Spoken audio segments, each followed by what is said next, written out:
Chapter 9, The Waiting Game.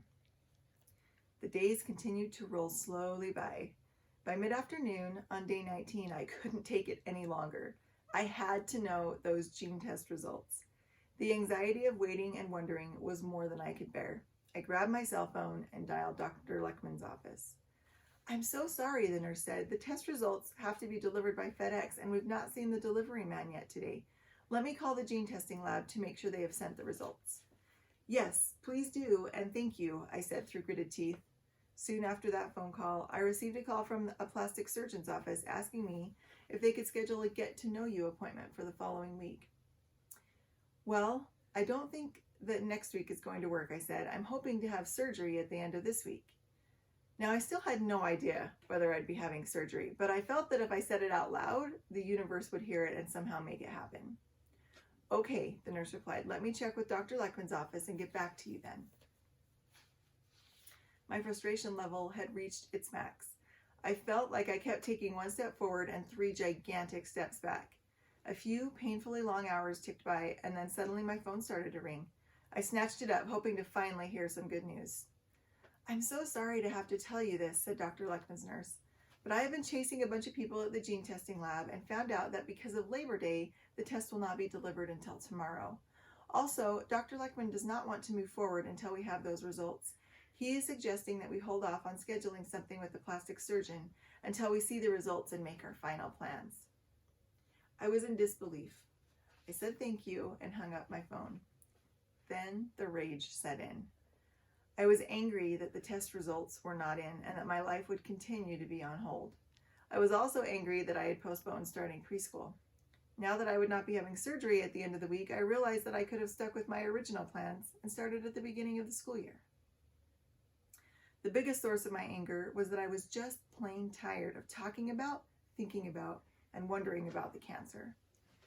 I could not be strong on the outside anymore while my insides were slowly crumbling away. The hardest part about this whole situation was that there was absolutely no one to blame. There also wasn't anyone or anything to take my anger out on, except for my phone, which I threw to the floor. I followed my poor phone and sank to my knees, unable to make myself do anything but sit there and feel sorry for myself. Unsure of what to do next, I wore out a spot on the carpet as I stomped back and forth, letting the anger and frustration boil over. I sat down at the computer to write a blog entry, pounding the keys until my fingers hurt. "There! Take that, computer keyboard!" I also took a gander at Facebook, and it was while reading posts there that I noticed a strange pattern emerging. Almost every post that I read expressed the writer's frustration about how he or she was waiting for something. It was then that I realized, or rather, the Lord tenderly pounded a message into my brain. Yes, I was playing the waiting game, but it was a game that people everywhere must play for various reasons. For some, the game is the agonizing wait to start a family, either because of infertility or the adoption process. For others, it is waiting to hear back from a job interview that they have after they've been out of work for a few months. Whatever the reason, people have to wait. I was not alone in my misery, and I would not have to wait forever. Eventually, I would be having surgery, and the bottom line was we would be moving forward. But for now, I just needed to heed my own advice and take a chill pill. This is a phrase my kids hear from me on a regular basis. As I felt the rage subsiding, I heard a knock on the door.